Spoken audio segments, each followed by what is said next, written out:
Hello everyone, welcome back to Nomo Studio. So in this video ay magsasagot po tayo ng 10 item questions na ito about logical reasoning. So simulan na po natin. So let's start with number 1. We have here the statements. All engineers are problem solvers. Some problem solvers are creative thinkers. And we have here the conclusions. All engineers are creative thinkers. Some creative thinkers are problem solvers. Now, which conclusion or conclusions follows? So is it only conclusion 1, conclusion 2 lang ba? Both the conclusions or neither, wala sa dalawa? Feel free to pause the video. Now, kapag ganito po yung mga problems about statements, conclusions, no? Huwag po nating i-base sa tunay na buhay. Kasi lahat naman po talaga ng engineers, creative thinkers, lahat po ng engineers, problem solvers. So kapag ganito, i-base lang po natin dito sa ating mga premises. Huwag nating i-base sa tunay na buhay. Kasi yung iba, ibinibase na, lahat naman po talaga ng engineers. Okay. So dito lang tayo, no? Let's stick to the premises. Now, sabi po dito, all engineers are problem solvers. So let's assume yung engineers natin is E, yung problem solvers is P, yung creative thinkers is C. Now, sabi dito sa first statement, all engineers are problem solvers. So it means all engineers, no, lahat ng mga engineers na yan are problem solvers. Again, all engineers are problem solvers. Next, some. Ibig sabihin hindi lahat, no? Some problem solvers are creative thinkers, no? Yung iilan daw sa mga problem solvers, iilan. So let's say, kuha lang tayo ng iilan. Some problem solvers are creative thinkers. Now, ito na po yung ating na-form na diagram. Conclusions. Sabi dito, lahat daw ba ng engineers are creative thinkers? So kapag kaganyan, mag-base lang tayo dito sa ating na-draw. No? Tingnan po natin. Lahat ba ng engineers? Tingnan natin, lahat ba ng engineers are creative thinkers? Hindi. Kasi hindi sila nag-overlap. Tingnan nyo. Because it doesn't necessarily mean na kapag sinabi nating lahat ng engineers are problem solvers, it does not guarantee na lahat ng engineers are creative thinkers, no? So it means conclusion 1 does not follow. Next, some creative thinkers, tingnan po natin, some creative thinkers, yung iilan daw sa mga creative thinkers are problem solvers. So tama kasi nag-overlap sila. Yung iilan sa ating mga creative thinkers ay mga problem solvers din. Okay, so it means tama or conclusion 2 follows.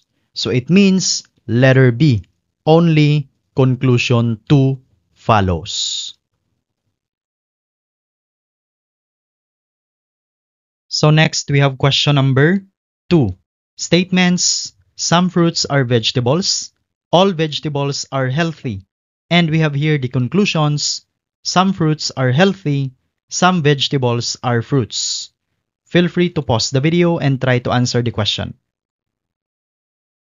Again, kapag ganito pong mga problems, huwag po nating i-relate sa real life situations, mag-base or mag-stick lang po tayo sa ating premises.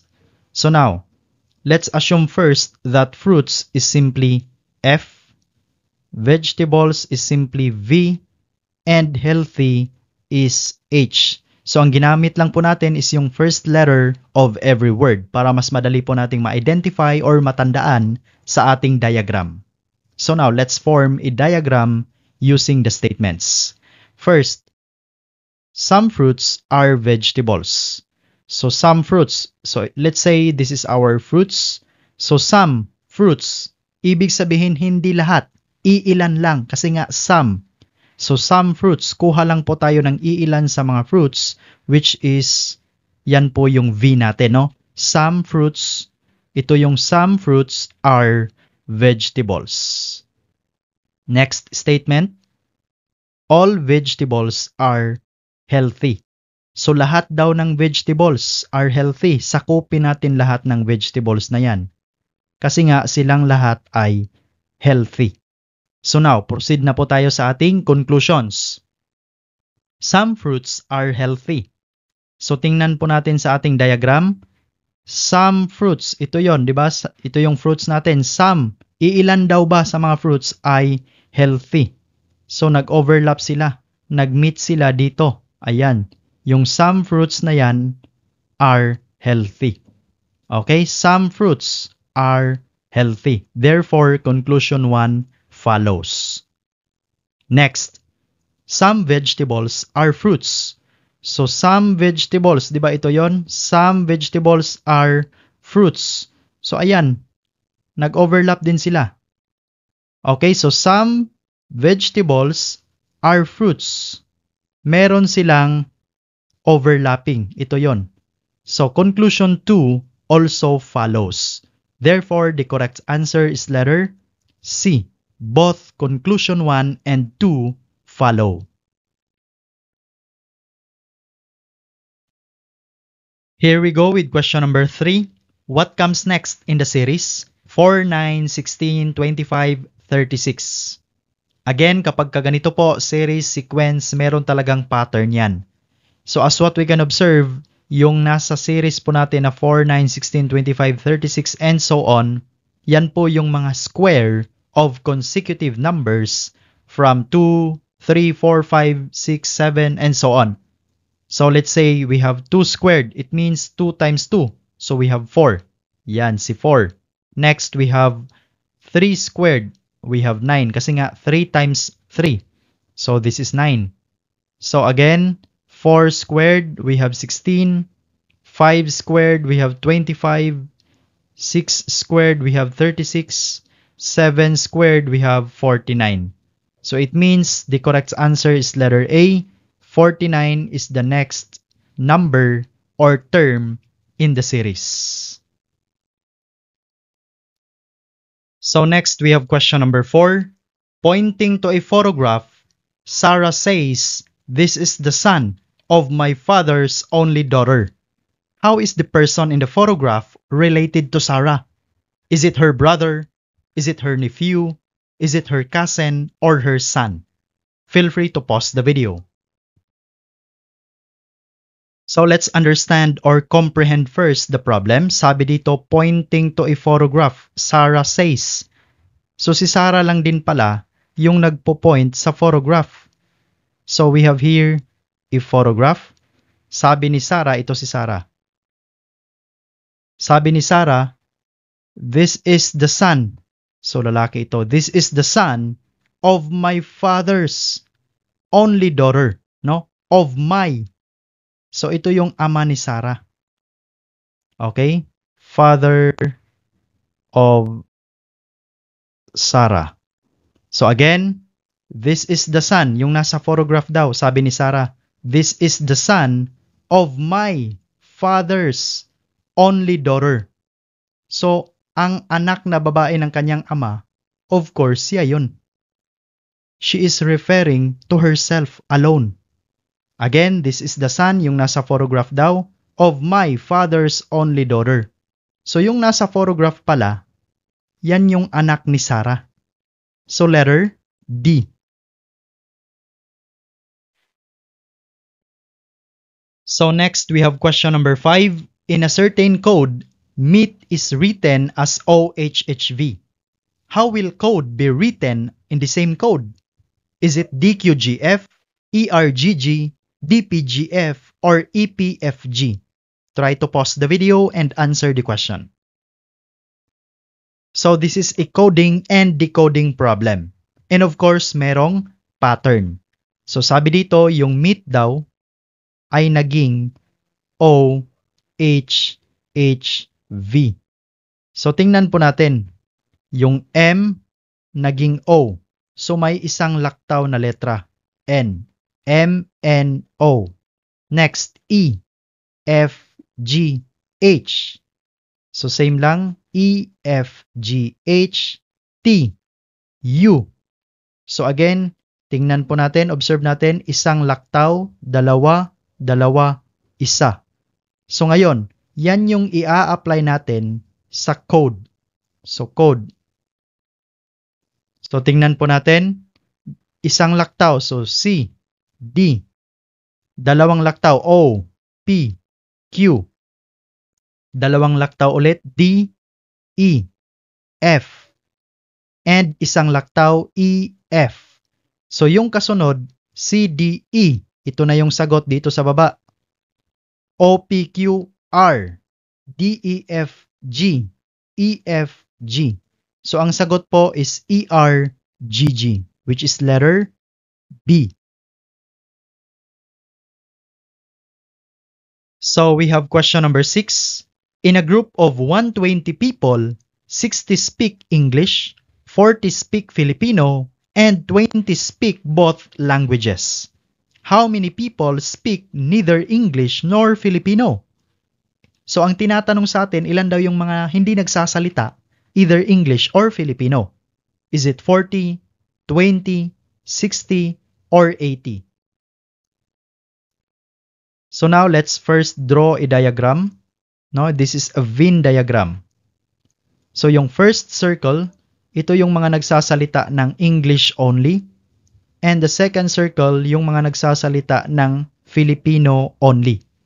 At yung nasa gitna, yan yung mga nagsasalita both languages. Now, para mas madali po nating masagutan, unahin po nating ilagay sa ating circle or sa ating Venn diagram yung mga nagsasalita both languages. So there are 20. So yan yung ilagay natin sa gitna. Again, there are 20 who speak both English and Filipino. Okay, kaya nilagay natin sa gitna. Next, there are 60 speak English. So merong 60 since meron ng 20. Kasi itong si 20, di ba, nagsasalita rin siya ng English. So meron daw 60 na nagsasalita ng English only. Since meron ng 20 dito, so ang kailangan na lang natin is 40. Okay? So again, there are 60 people who speak English. Since meron ng 20, di ba itong si 20 nga nagsasalita din siya ng English, nagsasalita din siya ng Filipino. So ang nagsasalita lang ng English only is 60. So ang kailangan na lang natin dito is 40 kasi nga meron ng 20. Next, there are 40 who speak Filipino only. So since meron ng 20, kasi itong si 20 nga, nagsasalita din siya ng Filipino. And there are 40 people who speak Filipino only. Since meron ng 20, so ang kailangan na lang natin dito is 20. Now, get the total. 40 plus 20 plus 20. So yung tatlo. So we have 80. Now, since merong 120 people, isubtract po natin itong si 80 sa 120. It means we have 120 people minus 80 and we have 40.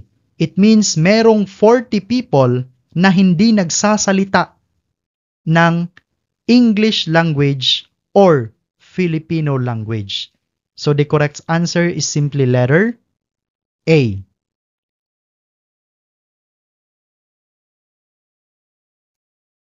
So now we have question number 7. 5 people were making a portfolio. Andy finished before Brian, but behind Carl. And Danny finished before Eric, but behind Brian.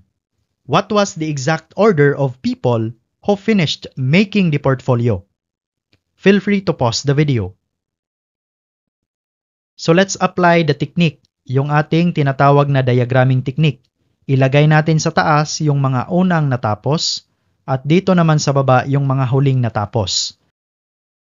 Kung sino yung unang natapos, nasa tuktok siya.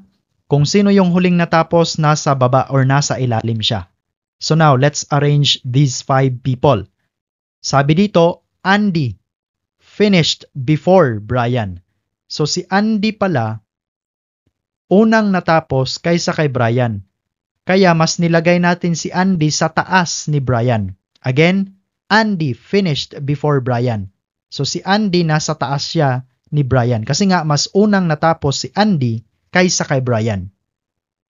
But behind Carl. So si Andy, nauna nga siyang natapos kaysa kay Brian, Pero, behind siya ni Carl. So, si Carl pala, mas naunang natapos kaysa kay Andy. So, kaya ilagay natin si Carl sa taas ni Andy. Again, Andy finished before Brian. So, si Andy nasa taas ni Brian. Pero, si Andy behind siya ni Carl, kaya si Carl nasa taas ni Andy.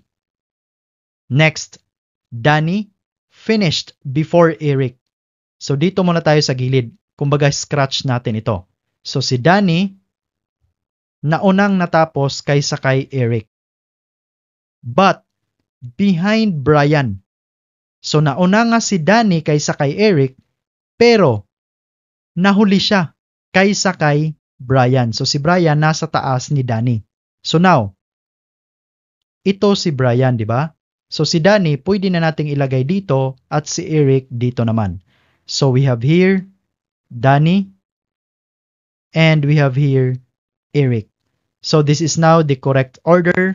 We have Carl, Andy, Brian, Danny, and Eric. So, the correct answer is simply letter C.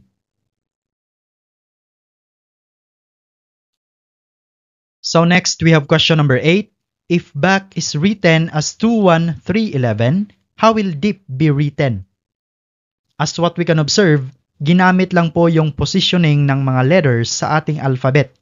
So, B, which means 2, kasi nga pangalawa siya, A, B, C, D, ganon. So, A, that is 1, kasi una yung A sa position sa ating alphabet. C, we have 3, at yung K, it means pang-11 siya. So now, i-apply din po natin siya dito sa deep. So yung D, that is 4. So lahat naman yan pasok. E, okay, 5. E, 5, E, 5. So it means either A or B na lang. So either A or B. Now yung P, bilangin natin pang ilan siya. A, B, C, D, E, F, G, H, I, J, K, L, M, N, O, P. So pang 16. Therefore, the correct answer is letter A.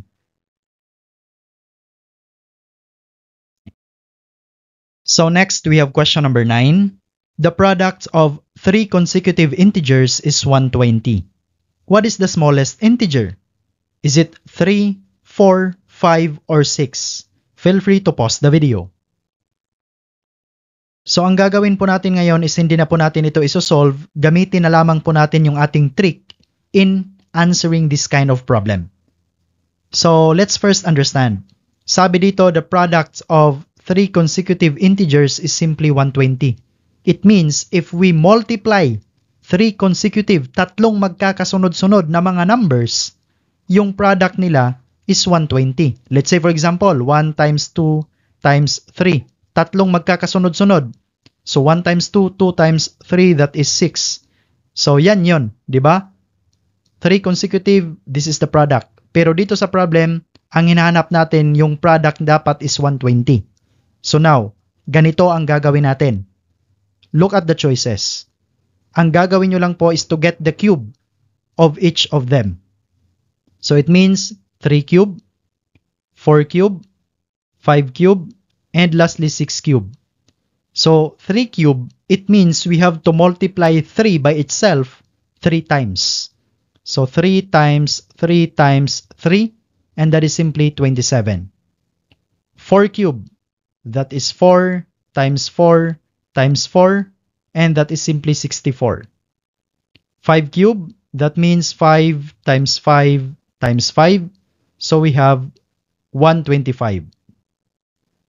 6 cube, that is 6 times 6 times 6, 6 times 6, 36 times 6, so we have 36, 18, 21, 216. Now, ang gagawin nyo po, hanapin nyo sa kanilang apat kung alin yung mas malapit sa 120. Okay, di ba? 5 cube, which is 125 yung kanyang sagot, pinakamalapit sa 120. It means, siya po yung gitnang number.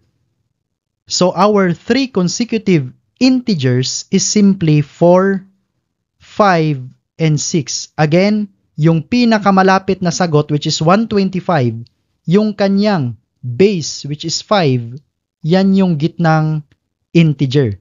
So this is our 3 consecutive integers. Kung kunin po natin yung kanilang product, so we have 4 times 5, that is 20, times 6, and that is simply 120. So tama po yung ating sagot. Their product is 120, therefore, the correct answer is letter B, 4. Kasi nga yung hinahanap natin is smallest. So 4 is the smallest integer.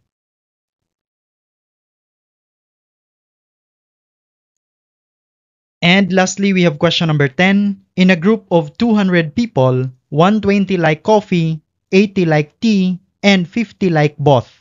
How many like neither? Is it 50, 60, 70, or 80? Actually, this is the same with problem number 6 kanina, di ba? Yung sa English or Filipino language. So now, let's solve this para ma-practice na rin po tayo. So in a group of 200 people, 120 daw gusto niya coffee, 80 gusto niya tea, and 50 gusto niya yung both coffee and tea. Again, we have to make a diagram. So this is a Venn diagram. So this circle for coffee and the second circle for people who like tea. Now, this center is both. Gusto niya coffee and tea. Again, unahin natin yung sa both na part. So 50 like both coffee and tea. So 50. Now, 120 like coffee. Since meron na tayong 50, so 120 minus 50, that is 70. So it means 70 na lang dito. Next, 80 like tea. So meron na tayong 50, since 80 yung gusto yung tea, so 30 na lang yung kailangan natin dito. Now, ang tinatanong, ilan yung number of people who doesn't like coffee or tea? So it means we have to simply add first 70, 50, and 30. So that is 150.